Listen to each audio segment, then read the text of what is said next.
जय गुरु जी, शुक्राना गुरु जी। Welcome back to my Guru ji channel गुरु जी सत्संग विद आरजे प्राची। संगत जी, आई होप कि गुरु जी की ब्लेसिंग से आप जहाँ कहीं भी होंगे बिल्कुल ठीक होंगे। आज जो आप सत्संग सुनेंगे वो गुरु जी की ब्लेस्ड सत्संग है और संगत जी आपको इनमें गुरु जी की बहुत सारी ब्लेसिंग्स मिलेंगी और आपके जो भी सवाल होंगे गुरु जी से जुड़े या आपके मन में जो भी सवाल चल रहे हैं, इन सत्संगों के माध्यम से गुरुजी उनका जवाब देंगे आपको। तो इसीलिए सत्संग को अंत तक सुनिएगा और कमेंट सेक्शन में जय गुरुजी, शुक्राना गुरुजी लिखना ना भूलिएगा। आइए आज का सत्संग स्टार्ट करते हैं। मैं साधना तिवारी वाराणसी जनपद से बोल रही हूँ। मैं अपना शुक्राना सत्संग फिर से शेयर करने जा रही हूँ। मैं अपना शुक्राना सत्संग गुरुपा के आशीर्वाद और उनके मंत्र जाप से शुरू करना चाहती हूँ। ओम नमः शिवाय, शिवजी सदा सहाय। ओम नमः शिवाय, गुरुजी सदा सहाय। जय गुरुजी, जय संगत जी। जैसा कि गुरुपा कहते हैं कि अपनी जर्नी थोड़ी सी शुरू से शेयर करनी चाहिए तो लोगों को थोड़ा समझ में आता है। इसलिए मैं अपनी जर्नी संगत जी शुरू से थोड़ा-सा बताना चाहती हूँ। वैसे मैंने अपनी जर्नी कई बार शेयर की है, लेकिन फिर भी मैं थोड़ा-सा शेयर करना चाहती हूँ। हम लोग आम इंसान हैं संगत जी, हम लोगों को पता नहीं होता है कि हमारी ज़िंदगी में क्या हो रहा है, क्या होने वाला है। वैसे मैं भी थी, एक नॉर्मल इंसान ही हूँ और हमें नहीं पता था कि मेरी ज़िंदगी में कितनी बड़ी मुसीबत आने वाली है। मैं साईं बाबा की बहुत बड़ी भक्त थी। मैं साईं बाबा के मंदिर जाती थी, हर थर्सडे को जाती थी, साईं बाबा की पूजा करती थी, व्रत रहती थी और साईं बाबा पे मेरा अटूट विश्वास था और मुझे नहीं पता था, मेरा ये रूटीन वर्क था, मैं ऐसे ही करती थी। मेरे ही मोहल्ले के एक संगत जी थे, उन्होंने वो मुझसे मिले और उनके मन में गुरुजी ने ही थाट डाला होगा। वो उनसे ऐसे मैं इवनिंग वॉक करते मेरी थोड़ी-सी जान-पहचान हुई। उन्होंने बोला कि मैं आपके पड़ोस में ही रहता हूँ और वो भी टीचर ही थे, मैं भी गवर्नमेंट टीचर हूँ, तो इसलिए मेरा थोड़ा-सा झुकाव हुआ कि वो भी टीचर ही हैं। तो उसके बाद उन्होंने कहा कि मुझे पता नहीं था कि वो मेरे पड़ोस में ही, मतलब मेरी कॉलोनी से बिल्कुल जस्ट सटी हुई कॉलोनी थी, उसमें रहते थे। तो उन्होंने मुझे कहा कि मैडम, हमारे गुरुजी हैं और हम मेरे पास उनका एक स्वरूप है, मैं कल आपको लाके दूँगा। आप उसको जो है उनका एक मंत्र जाप होता है, ओम नमः शिवाय, शिवजी सदा सहाय, ओम नमः शिवाय, गुरुजी सदा सहाय। बाकी आप अपने आप ही जान लोगे। उसके बाद उन्होंने, मतलब वो स्वरूप था गुरुजी, आश्रम नीचे लिखा हुआ था, काफ़ी बड़ा-सा स्वरूप था। उन्होंने उसको उसको फ्रेमिंग करवा के मुझे दूसरे दिन ले आके दिया। मैं लेके आई उसको अपने कमरे में, जो मेरा बेडरूम था उसके ऊपर मैंने उसको टाँग दिया। तो मेरे हस्बैंड अंकल ने देखा, उन्होंने बोला कि ये कौन से गुरुजी को उठा के ले आई हो? ये कौन से गुरुजी हैं? और तुम किसको-किसको मानोगी? 10 गुरु के चक्कर में पड़ती हो, जब तुम साईं जी को मानती हो तो ये गुरुजी को कैसे ले आई? मेरे भी मन में जब उन्होंने ऐसा कहा तो मेरे भी दुविधा पड़ गई। मैंने इससे पहले इनको ना कहीं भी नहीं देखा था और मैं यूपी में बनारस से भी बिलॉन्ग करती हूँ। जो मेरी कॉलोनी है उसमें भी मैंने कभी नहीं देखा, कभी कोई संगत भी नहीं है उस तरीके से, तो मुझे कुछ इनके बारे में पता नहीं था। लेके आई, मैं वहाँ पे रख दी, तो उसके बाद लेकिन मैं आस्तिक थी, भगवान पे विश्वास करती थी, मुझे लगा कि ये भी कोई ना कोई गुरु जी ही होंगे। तो मैं उनको वहाँ पे रखी, फिर मुझे ठीक नहीं लगा कि यहाँ पे मान लो दिया हुआ कैसे करेंगे, तो फिर मैं उनको लेके गई अपने जो मेरा मंदिर था जहाँ सारे भगवान थे, मैंने उनको वहाँ पे रख दिया। तो वहाँ पे जैसे सुबह-शाम जो आरती मेरे यहाँ रेगुलर सुबह-शाम आरती होती है, तो शाम को जब आरती होती है, सुबह होती थी, तो उनको भी धूप-बत्ती, अगरबत्ती ऐसे दिखा दिया जाता था। तब तक मेरा कोई कनेक्शन नहीं था। संगत जी, अ, वही मैंने कहा कि हम लोग आम इंसान होते हैं, हम लोगों को पता नहीं होता कि क्या होने वाला है। गुरुपा मेरी ज़िंदगी में तब आए कि जबकि मेरे ऊपर बहुत ही बड़ी मुसीबत आने वाली थी, जिसको मैं अकेले, तो हमको लगता है मैं नहीं लड़ सकती थी उससे और ना ही मैं उससे निकल सकती थी। तो मेरे गुरुपा को ये पता था कि अब इसको मेरी ज़रूरत है और मेरा होना बहुत ज़रूरी है। संगत जी उनके आने के ऐसे ही चलता रहा, मेरा कोई कनेक्शन नहीं था, बस गुरु पा के मंदिर में मतलब मैंने रख दिया था, ऐसे ही चलता रहा। 1-2 महीने इसी तरीके से चले, 2 महीने बाद मैं एक दिन मेरी ट्रेनिंग चल रही थी, मैं वहाँ से आई और मुझे अपने ब्रेस्ट में कुछ ऐसे लगा, कुछ अनकम्फर्टेबल टाइप का महसूस हुआ, थोड़ा-सा दर्द टाइप का महसूस हुआ। मैंने देखा तो मुझे ऐसा लगा कि कुछ इस तरीके से क्यों हो रहा है, कुछ है। मैं गई यहाँ ब्रेस्ट की डॉक्टर हैं, ब्रेस्ट सर्जन वाराणसी में ही, भेलूपुर में। मैं गई वहाँ पे दिखाई तो उन्होंने बोला कि इसको अल्ट्रासाउंड करवा लीजिए। मैं अल्ट्रासाउंड कराई, एमआरआई कराई तो वो लोग सस्पिशियस उन्होंने बताया, वो लोग किसी चीज़ पे क्लियर नहीं थे। फिर मैं गई उनको दिखाई तो उन्होंने बोला कि अब इस तरीके से ये लोग सस्पिशियस बता रहे हैं और कोई चीज़ क्लियर नहीं कर रहे हैं, तो मैडम मैं इस तरीके से छोड़ नहीं सकती हूँ। इस चीज़ को ऐसे छोड़ नहीं सकती हूँ। ऐसा करिए कि आप जो है इसका बायोप्सी करा लीजिए। उन्होंने बोला कि बायोप्सी करा लीजिए, मेरी तो इतना मैं डर गई जिसका कोई जवाब नहीं। मैंने अपने घर में बताया, अपनी मम्मी को बताया, मेरे अपने मायके में अपनी मम्मी से बताया तो मेरा भाई और मेरी मम्मी वो दोनों लोग भी डर गए। उन्होंने कहा कि तुम अब वहाँ कुछ मत करो, वो लोग काफ़ी लंबा प्रोसेसिंग क्या-क्या करवाएँगे, तुम लखनऊ मेदांता में आओ, चलो मतलब वहाँ पे सारा टेस्ट होगा। मैं वहाँ गई तो अ, मुझे कार्सिनोमा डायग्नोस हुआ। और मैं बिल्कुल टूट गई और बहुत ही ज़्यादा टूट गई। मैं आई और अपने गुरु मैं उसी दिन से पता नहीं क्या हुआ मेरा का मैं डर गई और मैं आई और ऐसे ही मैं एक दिन मंत्र जाप चला रही थी साईं बाबा का। तो मैंने कहा कि ये कौन-सा मंत्र जाप है, मैं इसको चलाती हूँ, ओम नमः शिवाय शिव जी सदा चाहे। मैंने मोबाइल में ही चलाया, तो वो मंत्र में इतना पावर था, उसने मुझे इतना ज़्यादा मतलब इतना ज़्यादा अपने आप को फ़ोर्सफुली खींचा कि इतना मुझे अच्छा लगने लगा कि मैं उसी को अपना करने लगी। और मैं गुरुपा का सत्संग और मेरी ज़िंदगी का बस केवल यही हिस्सा रह गया। मुझे कार्सिनोमा डायग्नोस हुआ और मेरा इलाज शुरू हो गया और अर्लियर स्टेज था और मैं अपना मेरा डायग्नोस हुआ और मेरे सारी प्रोसेसिंग हुई, सब कुछ हुआ और मेरे गुरुपा ने बहुत अच्छे से मुझे सँभाला क्योंकि उनको पता था, वो मेरे कर्म थे। मैं गुरुपा पे कोई दोष नहीं दे सकती क्योंकि वो मेरे पूर्व जन्म के कर्म रहे होंगे। लेकिन गुरुपा ने उसको कम करने के लिए, उससे मुझे निजात दिलाने के लिए, वो 2 महीना पहले ही मेरे घर में आ गए।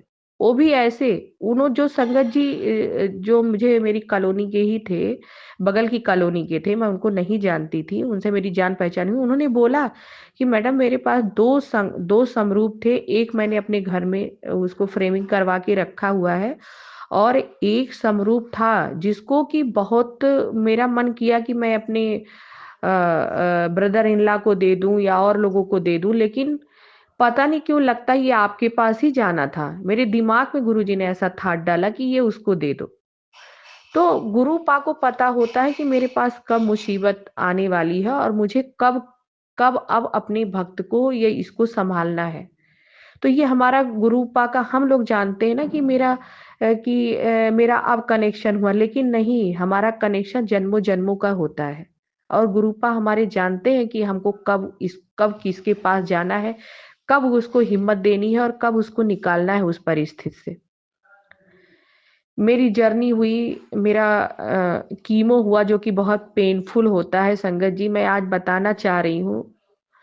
मैंने कई बार सत्संग इस तरीके के शेयर किए, कई प्लेटफ़ॉर्म पे किए हैं, बट आज मैं शेयर कर रही हूँ कि कीमो में इतनी प्रॉब्लम लोग बताते हैं, इतनी प्रॉब्लम वोमिटिंग दुनिया भर की चीज़ें होती हैं, दर्द होता है। लोग जिस दिन कीमो होता है 3 दिन लोग उठ नहीं पाते हैं। लेकिन संगत जी मेरे साथ ऐसा कुछ भी नहीं होता था। मैं बहुत कम्फ़र्टेबली उन चीज़ों को हैंडल कर पाई। बहुत आराम से मैं एक दिन भी मतलब बिस्तर पे नहीं लेटती थी, नहीं बैठती थी। मुझे इतनी स्टैमिना गुरुजी देते थे, इतनी स्टैमिना देते थे कि मैं सारा काम अपना करती थी और घर में भी मुझे कभी कोई समझा ही नहीं कि इसको कोई प्रॉब्लम है, इसको कोई बीमारी है। मतलब मैं इतना एक्टिव रहती थी और सुबह 3 बजे गुरुपा सत्संग के लिए मुझे उठा देते थे। उसकी भी जो सुबह मॉर्निंग की अमृत बेला होती है संगत जी, मैं अगर बताने लगूँ मेरा सत्संग बहुत लंबा हो जाएगा, पर फिर भी मैं कुछ तो बताऊँगी ही कि जैसे अमृत बेला में भी जो उठने का गुरुपा उस दौरान मुझे जो प्रेरणा मिलती थी कि वो 3 बजे, साढ़े 3 बजे मुझे जगा देते थे। संगत जी उन्होंने कैसे मुझे किया उसका भी एक सत्संग है। एक दिन मैं रात में सो रही थी, उसके बाद अचानक ही मुझे लगभग 3 साढ़े 3 बज रहा था। 3 बजे के बाद साढ़े 3 सवा 3 बज रहा था। उस समय मुझे अचानक जैसे कोई बहुत सारी पॉलीथीन नहीं ऐसे-ऐसे उसकी आवाज़ होती कर, कर, कर, कर ऐसे-ऐसे करता है। वैसे पॉलीथीन की जैसे मेरे कान में झम-झम ऐसे-ऐसे क आवाज़ होने लगी और मैं एकदम ऐसे चौंक गई कि अरे क्या है? मैंने उठ के अगल-बगल देखा, देखा कुछ भी नहीं था। और मैं उठ गई तुरंत, तुरंत गई अरे मुझे देर हो गया। मैं गई तुरंत नहाई, तुरंत हाथ-पैर धुई, तुरंत तुरंत जाके गुरुपा के सामने ज्योति जलाया और बैठ गई। एक दिन और अमृत बेला में ऐसे ही था, गुरुपा ने किस तरीके से अपने बच्चे को सुधारा मैं उसको बताना चाह रही हूँ। एक दिन और ऐसी ही बात हुई संगत जी मैं सो रही थी, तब तक मेरे कमरे में जैसे लगा इतनी तेज अरे गुलाब के फूलों की महक इतनी तेज और जैसे लग रहा कोई मतलब जैसे कोई झोंका नहीं आता आदमी के बाल हिल जाते हैं इस तरीके से। ऐसी इतनी तेज झोंका आया मेरे मेरे ऊपर जैसे मेरे बहुत तेज से मुझे लगा कि कोई बहुत तेज हवा का झोंका हो। मैं ऐसे घबरा के ऐसे उठ गई मैंने देखा इधर-उधर कहीं कुछ नहीं और मुझे लगा परफ्यूम वगैरह होगा, वो भी कुछ नहीं था। मुझे मुझे लगा कि मेरे गुरुजी ही मुझे जगा रहे हैं कि उठो अमृत बेला करो। मैं उठी और मैं गई गुरुपा का अमृत बेला किया। इस तरीके से करके गुरुपा ने मुझे अमृत बेला कराया। एक-एक स्टेप पे उन्होंने मेरा हाथ पकड़ा और मुझे मेरे कर्म को काटा। 10% ही मुझे दिया, मुझे तो लगता मुझे 10% भी नहीं दिया, सब अपने ऊपर ले लिया मेरे गुरुपा इतने दयालु, इतने इतने इतने दयालु, इतने कृपा निधान है संगत जी मैं क्या बताऊँ मेरे पास शब्द नहीं है। मतलब कीमो करने के बाद भी मुझे लगता था कि सारा दर्द वो अपने ऊपर ही ले लेते थे कि मेरी बेटी को कुछ ना हो, मुझे कुछ नहीं महसूस होता था, मुझे कुछ भी नहीं महसूस होता था। संगत जी लोग कहते हैं कि चढ़ा के मैं मेरे साथ भी मैं वहाँ जाती थी, मैं 1-2 लोगों से बात करती थी, वहाँ पेशेंट होते थे। थोड़े बहुत लोग मिल जाते थे, मैं बात करती थी। लोगों की जब होते थे ना, लोग इतने वीक हो जाते थे, चेहरे काले पड़ जाते थे, इतना परेशान, इतने इतने गंदे लगने लगते थे। उसके बाद फिर कहते थे कि 4-4 दिन, 1-1 हफ्ते कीमो हो जाने के बाद 3 दिन, 4 दिन बिस्तर से उठ नहीं पाते थे। इतनी वीकनेस, उसके बाद कुछ लोगों को ब्लड ब्लड से रिलेटेड दिक्कत हो जाती थी। उसी में ब्लड भी चढ़वाना पड़ जाता था, हीमोग्लोबिन डाउन हो जाता था, पेट में दुनिया भर के साइड इफ़ेक्ट उसके हो जाते थे। लेकिन मेरे गुरुपा ने ऐसा मेरे साथ कुछ भी नहीं किया। इतनी ईज़िली मेरा कीमो हुआ, कीमो चढ़वाया, इतनी ईज़िली मुझे टैकल किया, हैंडल किया कि संगत जी मैं क्या बताऊँ, मेरे पास शब्द नहीं है। लोग बोलते हैं कि कीमो में इतनी वॉमिटिंग होती है और संगत जी जिस दिन मेरा कीमो होता था, मैं बनारस से लखनऊ 6 घंटे का सफ़र अपनी कार से जाती थी। वहाँ 2 घंटे 3 घंटे में मैं एडमिट होती थी। मेरा कीमो का 1 घंटे 2 घंटे प्रोसेसिंग होता था। उसके बाद संगत जी मेरे बच्चे छोटे-छोटे हैं, मेरे परिवार में कोई नहीं देखने वाला है। मेरी मदर इन लॉ जो है ओल्ड ओल्ड एज में है। तो इसलिए मैं वहाँ रुक नहीं सकती थी। मैं अपना कीमो करा के उसके बाद मैं उसी दिन उसी जस्ट उसी टाइम अपनी कार से बनारस तक 6 घंटे का सफ़र करके मैं आती थी और आने के बाद मैं फिर आने के बाद मैं हाथ-पैर धो के अपने गुरुपा की पूजा करती थी और खाना खाती थी और सो जाती थी। फिर मैं रात में 1 बजे, 2 बजे ऐसे पहुँचती थी घर। 12 साढ़े 12, 1 हमेशा बज जाता था। फिर भी मैं उसी एक्टिवनेस कैस के साथ सुबह 3 बजे, साढ़े 3 बजे मैं अमृत बेला कर लेती थी। ये मैं अपना नहीं कह रही हूँ, ये सब मेरे गुरुपा का आशीर्वाद है, गुरुपा का कर्म है। तो संगत जी कभी-कभी हम लोग इसलिए बोलते हैं कि अरे! मेरे ऊपर मुसीबत आई ही क्यों? तो संगत जी ऐसा नहीं है, आपके ऊपर मुसीबत आएगी क्योंकि वो आपके माड़े कर्म हैं, आपको आपके ऊपर मुसीबत आएगी। लेकिन आपकी मुसीबत गुरु पाक अगर आपके साथ हैं, आपकी ज़िंदगी में हैं, अगर आपको उनके ऊपर पूरा विश्वास है, आपने पूरा सरेंडर किया है, तो गुरुपा उस कर्म को ऐसे ईज़ी में कटवा देते हैं, ऐसे ईज़ी कटवा देते हैं कि जैसे लगता है कि मुझे कुछ हुआ भी है। कभी-कभी तो संगत जी मुझे ऐसा लगता है कि क्या मेरी रिपोर्ट सही थी, मुझे सही में कार्सिनोमा था? कभी-कभी तो मुझे लगता है कि मुझे कहीं ऐसा ना हो कि मुझे ऐसे ही डॉक्टर ने कर दिया। मतलब इतनी ईज़ी वे में गुरुपा ने मेरी मेरी जर्नी को काटा और संगत जी मैं इस समय 7-8 महीने की अपने उस ट्रीटमेंट के बाद मैं पूर्णतः स्वस्थ हूँ। अभी मेरा पेट स्कैन हुआ, सब कुछ नॉर्मल है। मैं एकदम नॉर्मल हँसी-खुशी से अपनी ज़िंदगी जी रही हूँ। मेरी सर्जरी हुई। मुझे ऐसा लगा संगत जी कि मैं स्कूटी से 12-13 किलोमीटर मेरा स्कूल है, गवर्नमेंट स्कूल है। मैं वहाँ पढ़ाने जाती थी। मुझे ऐसा लगता था कि अब मैं पहले की तरह क्या कभी हो पाऊँगी? मेरे मतलब सर्जरी हुई है ये लेफ्ट ब्रेस्ट में सर्जरी हुई है, तो मुझे लगा लोगों ने बताया कि हाथ में बहुत पेन रहेगा, हाथ नहीं उठेगा, हाथ दर्द होगा और वाक़ई में थोड़ा दर्द होता था। लेकिन मुझे लगता था कि मैं क्या इतनी भारी स्कूटी मैं उठा पाऊँगी और फिर मैं पहले की तरह कभी चला पाऊँगी? कुछ लोग कहते भी थे कि अरे मैडम अब पहले की तरह थोड़े ना आप स्कूटी चला पाएँगी, आप फ़ोर व्हीलर से आइए। कुछ दिन मैं गई फ़ोर व्हीलर से, 10 दिन, 15 दिन गई, बट मेरा ड्राइवर इतना मैं अपना ड्राइविंग कर नहीं पाती और मेरा ड्राइवर इतना परेशान करता था कभी समय से मैं मुझे स्कूल नहीं पहुँचाता था। मुझे फ़ोन करना पड़ता था तभी वो आता था। तो संगत जी मैं इतनी पज़ल्ड हो गई फिर एक दिन मैंने स्कूटी उठाया और गुरुजी का नाम लेके मैंने स्कूटी उठाया कि गुरुजी मुझे पहुँचा देना। मैं स्कूटी उठाई और मैं संगत जी जैसे मैं पहले चलाती थी मेरे हाथ में वैसे तो मेरे हाथ में हल्का-फुल्का था भी स्कूटी मैंने पकड़ा इतनी ईज़ी गोइंग, इतनी ईज़ी वे में मैं स्कूल पहुँच गई। मुझे खुद अपने पे आश्चर्य हो रहा था कि वाह गुरुजी! आप तो अपनी मतलब अपनी बेटी का कुछ भी होता आप इतना ख़्याल रखते हो, तो अब मैं क्या कहूँ संगत जी मेरे पास वर्ड नहीं है। मैं अगर अपना सत्संग पूरा बताने बैठूँगी ना, मेरा पूरा दिन निकल जाएगा, मेरा सत्संग ख़त्म नहीं होगा।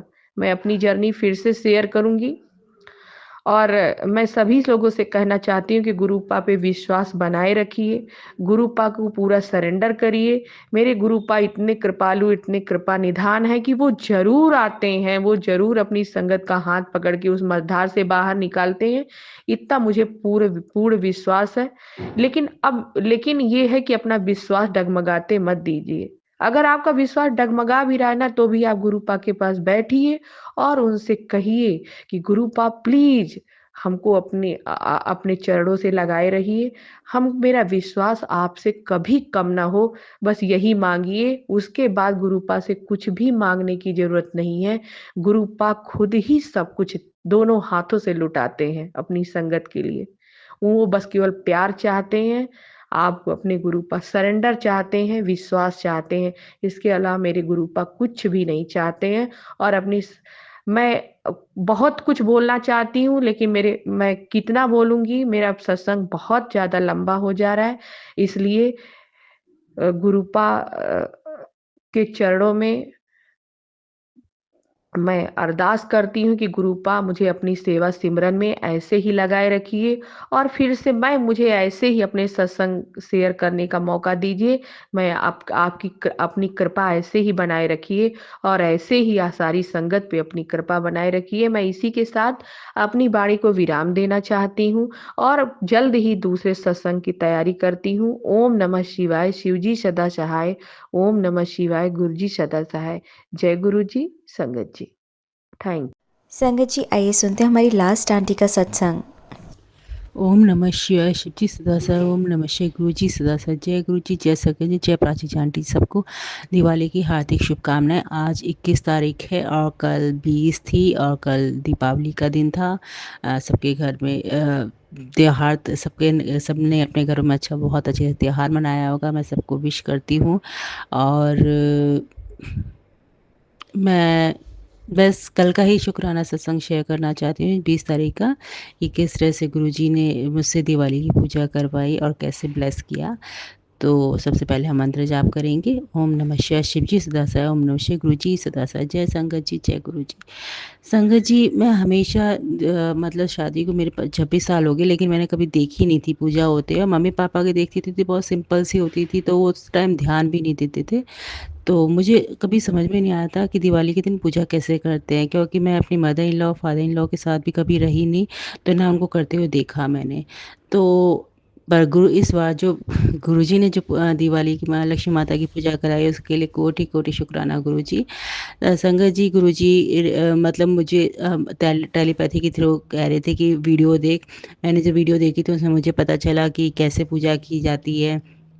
तो मैंने उस वीडियो को अच्छे से देखा, उसी के अकॉर्डिंग मैं सारा सामान लेके आई। जैसे माता को ये कमलगट्टे पसंद हैं उनको, क्या कहते हैं उनको, जैसे वो कौड़ी पसंद है उनको, उनको गोमती चक्र पसंद है, इलायची लौंग ये सब है। तो मैंने कभी नहीं इनको माता लक्ष्मी की पूजा में रखा था, क्योंकि मुझे कुछ मालूम ही नहीं था। लेकिन कल गुरुजी ने सब खरीदवा के और बहुत अच्छी तरह से मेरी शाम के टाइम पे पूजा कराई। और पूजा करने से पहले मैं 2 साल से मंदिर जाके दीपदान करके आती हूँ।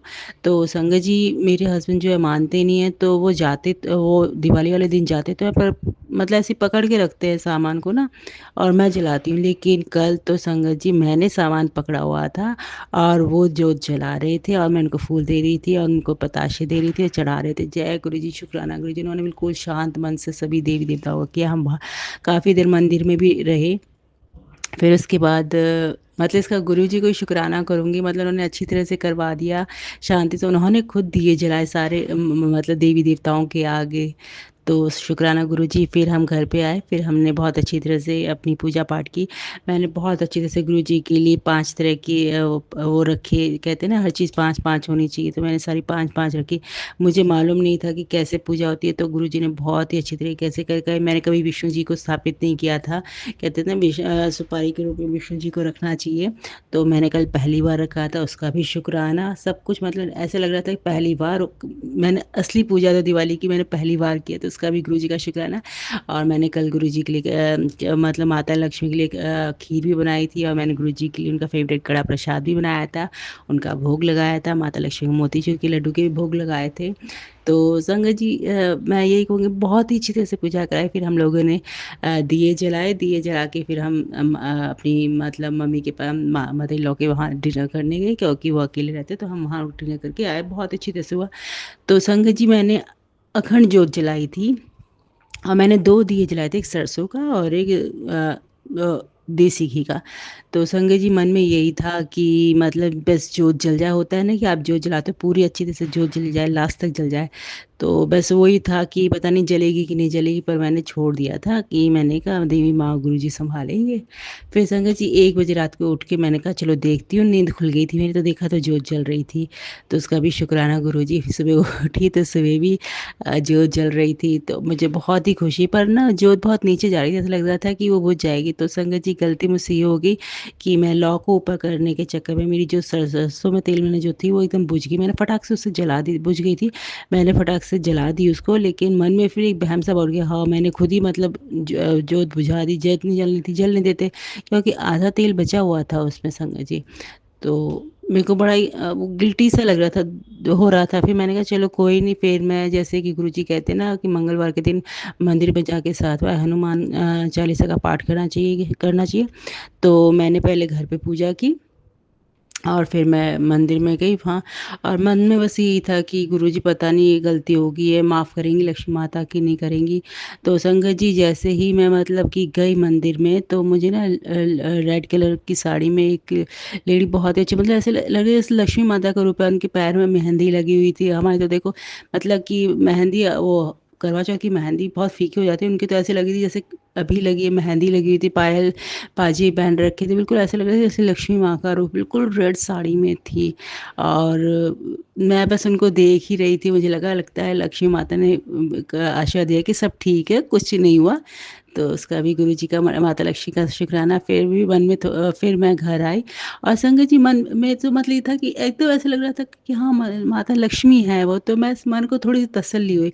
फिर मैंने वहाँ पे ब्राह्मण वो जैसे आज भी अमावस थी, कल मैंने कल अमावस पूज दी थी कि पितरों की, लेकिन आज थी, मैंने कहा चलो आज दान कर देती हूँ। तो मैंने पंडित जी को चावल और आटा चीनी दान कर दिया था और उनको थोड़े से पैसे दे दिए थे। तो संगत जी फिर मैं घर आ गई। जैसे ही मैं घर आई और मैं जैसे ही मतलब कि बेल बजी, तो मैं जैसे बालकनी में देखने गई तो संगत जी वहाँ पे गुरुजी बटरफ्लाई के रूप में मेरे प्लांट पे बैठे हुए ब्लेस कर रहे थे। मतलब कि पहली बार मेरे घर में मतलब है कि बालकनी के अंदर तक बटरफ्लाई आई है, तो उसका भी शुक्राना। तो बस इसका मतलब तो मैं समझ ही गई, यस गुरुजी ने ब्लेस कर दिया कि सब कुछ अच्छा हुआ है तुम्हारा, तुम्हें कोई घबराने की ज़रूरत नहीं है।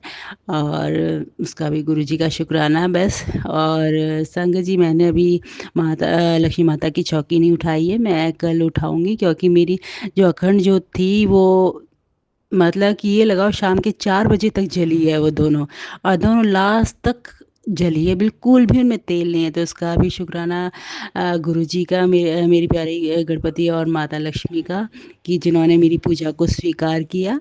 तो यही था कि दिवाली बहुत अच्छी तरह से मनी। मेरे बच्चे तो खैर दूर थे, दूर हैं। तो जब मैंने कल पूजा की थी, तो उसी के बाद मेरी बेटी का फ़ोन आया, तो मैंने वीडियो कॉल से उनको बात आके दर्शन करा दिए थे, अपनी बेटी को पिक भेज दी थी। तो शुक्राना गुरुजी का भी कि इन्होंने बच्चों को भी इस तरह से ब्लेस किया। तो यही मेरा शुक्राना सत्संग था। भूल चूक हो जाए तो क्षमा करना संगत जी। गुरुजी पता नहीं आज मैं क्या बोल रही हूँ, क्योंकि मैं थोड़ी एक्साइटेड हो गई हूँ, क्योंकि कल मैंने जो दिवाली की जो पूजा की, ऐसा लगा फर्स्ट टाइम की है, इतनी अच्छी तरीके से की है मैंने, और सब कुछ अच्छा अच्छा अखंड ज्योत जलाई हो, पूरी भी हो गई, और गुरुजी ने भी ब्लेस कर दिया, माता लक्ष्मी ने ब्लेस कर दिया। तो शुक्राना शुक्राना शुक्राना। तो मैं यहीं पे अपने सत्संग को विराम दे के अगले सत्संग की तैयारी करती हूँ। भूल चूक हो जाए तो क्षमा करना। मुझे नहीं समझ में आ रहा आज मैंने क्या बोला है, बस मैंने बोल दिया और बस संगत को भेज रही हूँ, अपना शेयर कर रही हूँ। तो मंत्र जाप करते हैं, ओम नमः शिवाय, शिव जी सदा सहाय, ओम नमः शिवाय, गुरु जी सदा सहाय। कल गोवर्धन है, तो मैं सबको पहले गोवर्धन है, परसों भाई दूज है, मैं सबको हार्दिक बधाइयाँ देती हूँ। प्राची जी, आंटी जी, आपको भी बधाइयाँ गोवर्धन की और भाई दूज की। और आपका शुक्राना जो आप मेरा सत्संग प्लेटफॉर्म पे शेयर करते हो। तो आपको गुरुजी और माता गुरु गणपति, माता लक्ष्मी, सरस्वती माता, कुबेर देवता सब ब्लेस करें। आपके घर में खुशियाँ, सुख, समृद्धि, धन दौलत, मान प्रतिष्ठा, रिद्धि सिद्धि का वास हो। तो संगत जी बस मैं गुरुजी का शुक्राना करती हूँ। शुक्राना शुक्राना शुक्राना गुरुजी। ओम नमः शिवाय, शिव जी सदा सहाय, ओम नमः शिवाय, गुरु जी सदा सहाय। जय गुरु जी, जय संगत जी, जय प्राची जी, आंटी जी। आज 30 अक्टूबर है और संध्या वेला है। तो मैं ये संध्या वेला का शुक्राना सत्संग गुरु पा के चरणों में समर्पित कर रही हूँ, जो कि मेरे पति, मेरे दोनों बच्चों की तरफ से है। और प्राची जी, आंटी जी, आप बहुत ही अच्छी सेवा कर रही हो, उसके लिए गुरु पा आपको, आपकी पूरी फैमिली को ब्लेस करें। तो संगत जी मेरा जो ये शुक्राना सत्संग है, ये 29 अक्टूबर का है, यानी कल बुधवार का, और आज बृहस्पतिवार है। तो सबसे पहले हम मंत्र जाप करेंगे, ओम नमः शिवाय, शिव जी सदा सहाय, ओम नमः शिवाय, गुरु जी सदा सहाय। संगत जी मतलब गुरु जी के बार बार मैसेज आ रहे थे कि बहुत बड़ा संकट आने वाला है, बहुत बड़ा संकट आने वाला है, मतलब ये लगा लो 4-5 दिन से आने वाला था, पर आ रहे थे मैसेज। तो मुझे समझ में नहीं आ रहा किस तरह का संकट है, क्या है। तो मैंने सब गुरु जी पे छोड़ दिया, मैंने गुरु जी आप ही देखो क्या करना है, कैसे काटना है। तो संगत जी शायद ये कष्ट ही कोई था जो आने वाला था मुझ पे या मेरे पति पे, जिस पे भी था, तो गुरुजी ने काटा है वो ऐसे कि संगत जी एक्चुअली मेरी बेटी जो है वो बाहर यूके में मास्टर्स करने गई हुई है। तो हम उसका कॉन्वोकेशन है, तो उसके लिए हम वीज़ा के लिए अप्लाई कर रहे थे कि हम अपनी बेटी के उसमें जाना चाहते थे कि उसके साथ हो, क्योंकि पूरा 1 साल से ज़्यादा हो गया अपनी बेटी को नहीं देखा गुरुजी। तो इसलिए संगत जी, तो इसलिए तो हमने वीज़ा अप्लाई कर रखा था। तो 29 तारीख को हमारी अपॉइंटमेंट थी वीज़ा की, और दिल्ली में होता है ये, दिल्ली में जाना था हमें। तो संगत जी मेरे फिर हस्बैंड अंकल ने कहा कि ठीक है हम लोग थोड़ा जल्दी चलेंगे, हमारा 3:40 का अपॉइंटमेंट था शाम का। पहले तो सुबह का था, पर सुबह का कैंसिल हो के 3:40 का हो गया। शायद गुरुजी की यही मर्जी थी, और जो होता है अच्छे के लिए ही होता है। तो संगत जी फिर हम मेरे अंकल हस्बैंड ने कहा कि हम थोड़ा जल्दी चलेंगे 1 बजे करीब, और सबसे वहाँ पे जहाँ पे हमें जाना है वहाँ पास में ही बंगला साहिब है, तो हम वहाँ भी चलेंगे। तो जय गुरुजी, शुक्राना गुरुजी, क्योंकि मेरे हस्बैंड अंकल कभी नहीं जाते ऐसी जगह पे, और उन्होंने खुद बोला कि वहाँ चलेंगे, तो उसका शुक्राना। और संगत जी फिर हम लोग सही 1 बजे निकले और हम वहाँ पे 2 बजे पहुँच गए थे। बल्कि 2 बजे से हाँ, 2 बजे से पहले ही पहुँच गए थे हम लोग। फिर उन्होंने गाड़ी पार्क की, फिर हमने बंगला साहिब गए हम। मेरे हस्बैंड अंकल ने प्रसाद लिया, कड़ा प्रसाद लिया, और फिर हम लोग माथा टेक के फिर मतलब माथा टेक के जब बाहर निकलने लगे तो कह रहे थे कि चलो अब चलते हैं। मैंने कहा कि जब हम यहाँ तक आए तो चलो लंगर प्रसाद भी खा लेते हैं। तो उन्होंने कहा कि ठीक है संगत जी, उसका भी गुरुजी का शुक्राना कि जिन्होंने मेरे हस्बैंड को बोला, मतलब माइंड में डाला कि हाँ चलो लंगर प्रसाद ही करते हैं। और संगत जी मेरे हस्बैंड अंकल ने, हमने बहुत अच्छी तरह से लंगर प्रसाद किया, बहुत अच्छी सेवा थी, मतलब वहाँ पे कर रहे थे सेवादार। गुरुजी का शुक्राना जो उन्होंने हमें गुरुद्वारा वहाँ बंगला साहिब जाने ब्लेस किया, और लंगर प्रसाद कड़ा प्रसाद ब्लेस किया। तो कोई कष्ट ही होगा, क्योंकि अचानक ही ये प्लान हमारा बना, कहीं से भी नहीं था हमारा प्लान, किया गुरुजी का प्लान था ये। तो कोई कष्ट ही होगा जो काटना चाहते होंगे संगत जी। तो गुरुजी का इसका शुक्राना जो उन्होंने हमें ये जो बंगला साहिब वाला था वो था दर्शन, वो ब्लेस किया। उसके बाद हम संगत जी अपने वीज़ा के लिए गए। तो हम वहाँ पे हमारा 3:20 पे हमने एंट्री की वहाँ पे, और एंट्री करके संगत जी ये लगा लो 3:20 से करके जैसे ही हम अंदर घुसे तो मेरे हस्बैंड अंकल कहते हैं कि जब मैं अपनी बेटी के साथ आया था उसके वीज़ा के लिए, तो हम सीढ़ियों पे बैठे हुए, इतना रश था कि 2 घंटे में हमारा नंबर आ रहा था, और आज तो सारा खाली पड़ा है। तो ये भी गुरुजी का ही ब्लेसिंग है, क्योंकि हमें जो उन्होंने हमारा सुबह का अपॉइंटमेंट कैंसिल करके शाम का किया उन्होंने। तो संगत जी बस ये लगा लो कि हम 30-20 अंदर गए थे, और थोड़ा चलना होता है तो हम 4 बजे तक अपनी गाड़ी के पास पहुंच गए थे। तो मतलब बहुत जल्दी जल्दी हमारे सारे काम हो गए थे। तो शुक्राना गुरुजी का। और बस अब उधर से ऑफिस वालों ने कहा है कि 15 दिन लगेंगे, पर मुझे मालूम है गुरुजी जल्दी करवा देंगे, क्योंकि हमें जल्दी ही जाना है वहाँ पे। उसका कॉन्वोकेशन जो है वो 21 का है, तो हमें उससे पहले ही जाना है। तो यही मेरा था कि गुरुजी ने बहुत अच्छा, कल का दिन तो मेरा बहुत ही अच्छा था। मतलब गुरुजी ने बंगला साहिब ब्लेस किया, वहाँ का लंगर प्रसाद वीज़ा वाला काम भी हो गया। तो गुरुजी का शुक्राना। और संगत जी अभी अभी एक मेरी बेटी से मेरी बात हुई, तो उसका अभी रिज़ल्ट आ गया, क्योंकि अभी रिज़ल्ट नहीं आया था, सिर्फ कॉन्वोकेशन की डेट आई थी।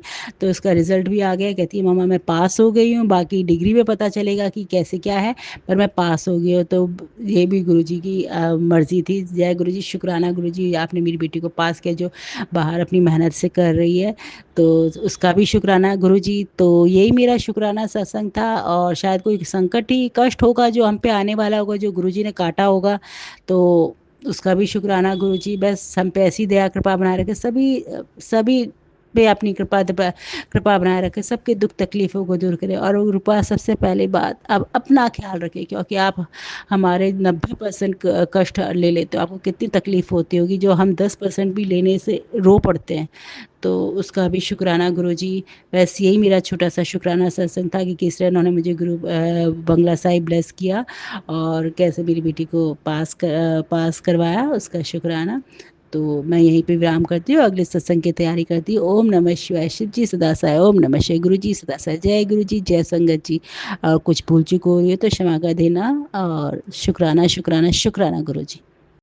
जय गुरु जी, शुक्राना गुरु जी। आप सभी के सत्संग बहुत ही ब्लेस्ड और अद्भुत थे। उन्हें पढ़कर, उन्हें सुनकर मुझे बहुत अच्छा लगा, और मैं गुरुजी से अरदास करूंगी कि वो आप पर और आपकी परिवार पर यूं ही अपनी ब्लेसिंग्स बरसाते रहें। और इसी के साथ मैं संगत जी से कहना चाहूंगी कि वो भी अपने सत्संग यदि संगत जी के साथ शेयर करना चाहते हैं तो मुझे मेरे व्हाट्सएप नंबर पर या जीमेल आईडी पर भेज सकते हैं। आपका सत्संग भी संगत जी के साथ जरूर शेयर किया जाएगा। इसी के साथ अब मैं गुरु मंत्र जाप करना चाहूंगी, आप भी मेरा साथ दीजिए। ओम नमः शिवाय, शिवजी सदा सहाय। ओम नमः शिवाय, गुरुजी सदा सहाय। ओम नमः शिवाय, शिवजी सदा सहाय। ओम नमः शिवाय, गुरुजी सदा सहाय। ओम नमः शिवाय, शिवजी सदा सहाय। ओम नमः शिवाय, गुरुजी सदा सहाय। जय गुरुजी, शुक्राना गुरुजी, अनंतम अनंतम शुक्राना मेरी गुरुपा।